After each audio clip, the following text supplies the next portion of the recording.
नमस्ते। चलिए आज एक ऐसी फोर्स की बात करते हैं जो हर जगह है, लेकिन अक्सर हम उस पर ध्यान नहीं देते। एक ऐसी छिपी हुई शक्ति जो हमारी पूरी दुनिया को चलाती है, और वो है फ्रिक्शन, यानी घर्षण। ये हमारे हर कदम पर तो है, पर क्या हम इसे सच में जानते हैं? चलिए इसके रहस्य को सुलझाते हैं।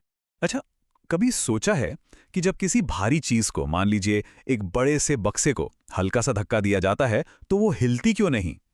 फिजिक्स का ये एक बड़ा आम सा सवाल लगता है ना? लेकिन इसका जवाब काफी दिलचस्प है। तो चलिए पर्दा उठाते हैं उस अनदेखी ताकत से जो हर चीज को अपनी जगह पर जमाए रखती है। इस रहस्य का जवाब है स्टैटिक फ्रिक्शन, यानी स्थैतिक घर्षण। यह एक ऐसी अपोजिंग फोर्स है जो तभी पिक्चर में आती है जब किसी चीज पर फोर्स लगाया जाता है, और इसका काम है उस चीज को हिलने से रोकना। पता है, इसे एक स्मार्ट फोर्स भी कह सकते हैं। ऐसा क्यों? क्योंकि ये ठीक उतना ही जोर से जवाबी धक्का देता है जितना जोर लगाया जा रहा है। ना 1 ग्राम कम, ना 1 ग्राम ज्यादा। ये बिल्कुल सेल्फ एडजस्टिंग है।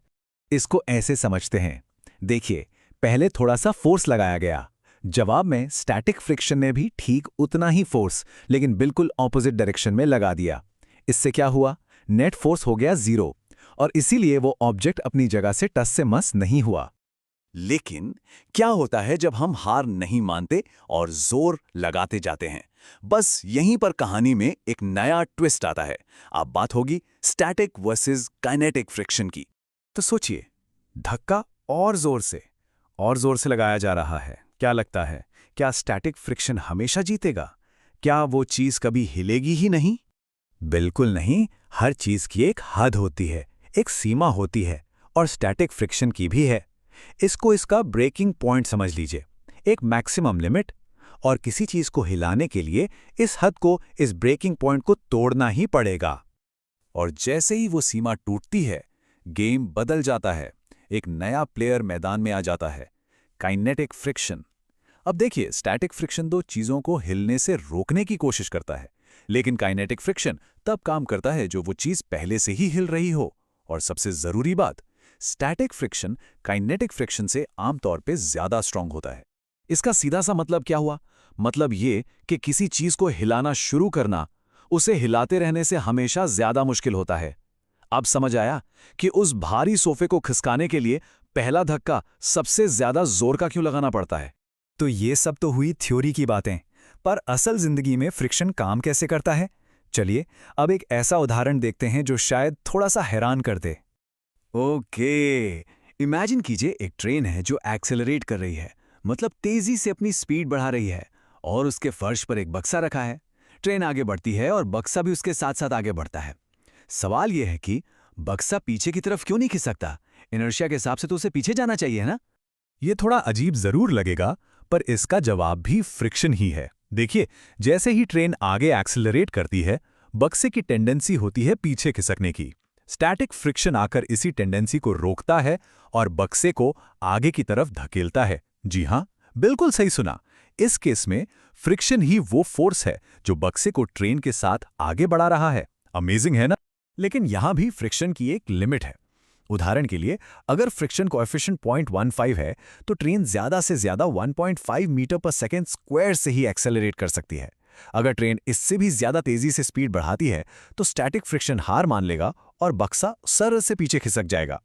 अब बात करते हैं इंसानियत के एक ऐसे आविष्कार की जिसने इस फ्रिक्शन से डील करने का हमारा पूरा तरीका ही बदल कर रख दिया। और वो है रोलिंग फ्रिक्शन, यानी लोटने घर्षण। ये तब होता है जब कोई गोल चीज किसी सरफेस पर लुढ़कती है या रोल करती है। ऐसा इसलिए होता है क्योंकि जहां पे कांटेक्ट होता है, वहां दोनों सरफेस थोड़ी सी डिफॉर्म हो जाती हैं। और इन दोनों में अंतर जमीन आसमान का है। इस चार्ट को देखिए। अगर किसी चीज को खिसकाने या स्लाइड करने में मान लीजिए 100 यूनिट एनर्जी लगती है, तो उसी चीज को रोल करने में या लुढ़काने में सिर्फ 0.1 यूनिट लगेगी। मतलब 1000 गुना से भी कम। ये कोई मामूली बदलाव नहीं, ये तो एक रेवोल्यूशन था। और इसी वजह से कहा जाता है कि पहिए की खोज मानव इतिहास में एक बहुत बड़ा मील का पत्थर रही है। फिजिक्स के इस एक सिंपल से प्रिंसिपल ने हमारी पूरी सिविलाइजेशन की दिशा ही बदल दी। तो इतनी सब बातों के बाद आखिर में सवाल ये उठता है, ये फ्रिक्शन आखिर है क्या? हमारा दोस्त या दुश्मन? और सच्चाई ये है कि ये दोनों हैं। एक तरफ ये एक दुश्मन जैसा है, मशीन में हीट पैदा करता है, उनके पार्ट्स को घिसता है, एफिशिएंसी कम करता है। लेकिन दूसरी तरफ ये एक ज़रूरी दोस्त भी है। इसके बिना ना हम चल पाते, ना गाड़ियों में ब्रेक लगते और ना ही कार आगे बढ़ पाती। तो जहां कहीं भी फ्रिक्शन एक प्रॉब्लम बनता है, वहां हमने उससे लड़ने के तरीके भी ढूंढ लिए हैं, जैसे लुब्रिकेंट्स यानी तेल और ग्रीस का इस्तेमाल करना, एयर कुशन बनाना, और सबसे स्मार्ट तरीका बॉल बेयरिंग्स का यूज करना, ताकि स्लाइडिंग फ्रिक्शन को रोलिंग फ्रिक्शन में बदला जा सके। लेकिन ये याद रखना बहुत ज़रूरी है कि इस दोस्त के बिना हमारी दुनिया अचानक से थम जाएगी। फ्रिक्शन के बिना हम चल नहीं सकते, गाड़ी नहीं चला सकते, अरे हाथ में कोई चीज़ पकड़ भी नहीं सकते। तो आखिर में फिर वही सवाल, फ्रिक्शन हीरो है या विलन? शायद इसका सही जवाब ये है कि ये दोनों हैं। ये एक ऐसी कॉम्प्लिकेटेड फोर्स है जो बनाती भी है और बिगाड़ती भी, और शायद यही चीज़ इसे फिजिक्स का एक सबसे दिलचस्प टॉपिक बनाती है।